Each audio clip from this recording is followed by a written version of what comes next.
नहीं लेने चाहिए पैरासीटामोल। जानिए इसके खतरनाक साइड इफेक्ट मैं बताऊंगा इस वीडियो में, डिटेल में बताऊंगा आखिर इसका जो है डोज क्या होता है, हेल्थ की गाइडलाइंस होती है उसके हिसाब से कितना आपको जो है डोज लेना पैरासीटामोल का सेफ है, कब इस्तेमाल किया जाता है तो आपको जनरली पता ही होगा, और कैसे काम करती है ये भी बताऊंगा। सारा कुछ बताने वाला है तो वीडियो को कंप्लीट अंत तक देखना। तो चलिए वीडियो शुरू करते हैं। दोस्तों सबसे पहले बात करते हैं कि आखिर पैरासीटामोल है क्या। तो पैरासीटामोल को जो है सेकेंड नाम जो कि एसिटोमिनोफेन के नाम से जाना जाता है, जो कि आपको विभिन्न ब्रांड नेमों से मिल जाएगी। जैसे कि मार्केट में अगर जाते हो लेने तो ये आपको मिल जाएगी क्रोसिन, कॉलपल।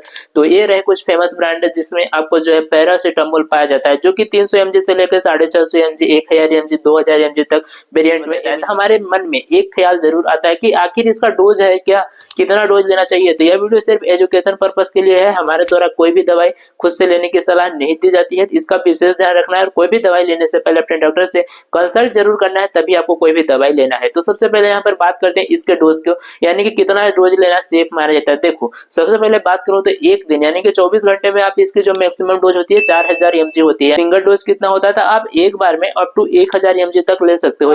एक गोली लेते हो जो कि 325 mg की है, अगर वो आपके शरीर पर काम कर गई तो ठीक है। अगर आप सोच रहे हो दोबारा लेने की तो इस केस में आप जो है 6 से 8 घंटे में आप जो है दोबारा एक गोली ले सकते हो। पीडियाट्रिक डोज यानी कि जो बच्चे होते हैं उनको इसका कितना इस्तेमाल करना चाहिए। तो इस केस में अगर बच्चे हैं तो उनका जो है यहाँ पर एक मैं बता दे रहा हूँ स्टैंडर्ड 12 mg पर kg, यानी कि जैसे कि मान लीजिए अगर बच्चा है, अगर वो 10 kg का है तो उसको कितना देना है, तो 10 गुणित यहाँ पर 12 करोगे तो 120 mg आएगा। इससे ज्यादा इन्फॉर्मेशन के लिए अपने डॉक्टर से कंसल्ट। मैकेनिज्म ऑफ एक्शन यानी कि जो पैरासीटामोल होती है आखिर वो हमारे शरीर पर काम कैसे करती है। तो देखो पैरासीटामोल एक आपको शॉर्ट टर्म रिलीफ प्रोवाइड करता है, न कि आपके चोट या फिर जिसके वजह से आपको दर्द हो रहा है उसको करता है ठीक। तो अगर आप चाहते हो परमानेंट सोल्यूशन दर्द न हो तो आपको जो है काम करना पड़ेगा, और जिस वजह से दर्द हो रहा है ये सिर्फ करता क्या है, तो आपके जो माइंड में यानी जो आपके CNS यानी सेंट्रल नर्वस सिस्टम में एक एंजाइम पाया जाता है जिसको बोला जाता है COX यानी साइक्लोऑक्सीजिनेस एंजाइम होता है, जो कि फर्दर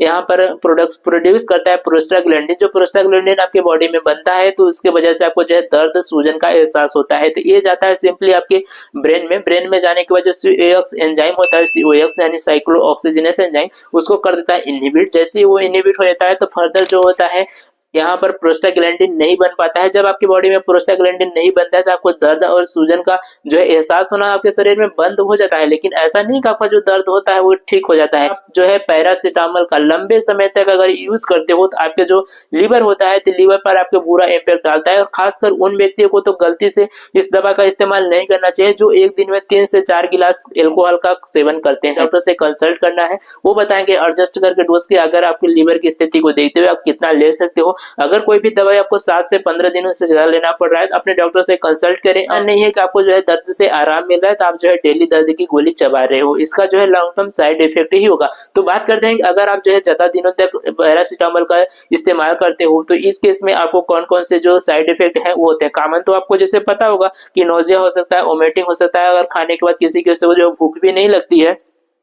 इसके अलावा पेट दर्द कर सकता है और कॉन्स्टिपेशन यानी कब्ज बन सकता है, ये तो कॉमन होते हैं। इसके लिए आपको मेडिकल अटेंशन की आवश्यकता नहीं पड़ती है। बॉडी आपके जैसे टेबलेट का बायोबिलिटी खत्म होता है तो उस केस में आपके सारा कुछ एडजस्ट हो जाता है, आपको जो है कुछ भी करने की आवश्यकता नहीं पड़ती है। लेकिन अगर इसके लॉन्ग टर्म यूज करते हो, मान हो गए 2 साल हो गए, 3 साल हो गए, यानी कि बहुत दिनों तक अगर लॉन्ग टर्म आप पैरासीटामोल का इस्तेमाल कर रहे हो, कौन से साइड इफेक्ट होते हैं उसे बात करते हैं। तो यहाँ पर आपको जो है सबसे पहले लीवर डैमेज हो सकता है। जब लीवर डैमेज होगा तो हो सकता है कि आपको जो है जॉन्डिस हो जाएगा। लीवर आपको मेन शरीर का रोल एक ऐसा अंग होता है आपके बॉडी में कि लीवर के बिना जो है आपके शरीर वर्क नहीं कर सकती है, तो एक महत्वपूर्ण अंग भी होता है। तो अगर सीरियस स्किन रिएक्शन हो सकते हैं, यानी कि रेसेस हो सकते हैं, ब्लिस्टर आपकी स्किन पर निकल सकते हैं जिसको फफोले बोलते हैं, तो वो सारे साइड इफेक्ट यहाँ पर देखने को मिल सकते हैं। इसके अलावा तो जो इसका साइड इफेक्ट होता है वो जनरली ओवर यूज एवं ओवर डोज में ही होता है। अगर आपको जैसा कि हमने बताया डोज में कि 4000 mg मैक्सिमम है, आप पहुंचे 5000 mg 6000 mg ले लिए, तो इस केस में आपकी अगर जरूरत नहीं है फिर भी आप ऐसा सोच रहे हो आपको शरीर में दर्द ही ना हो तो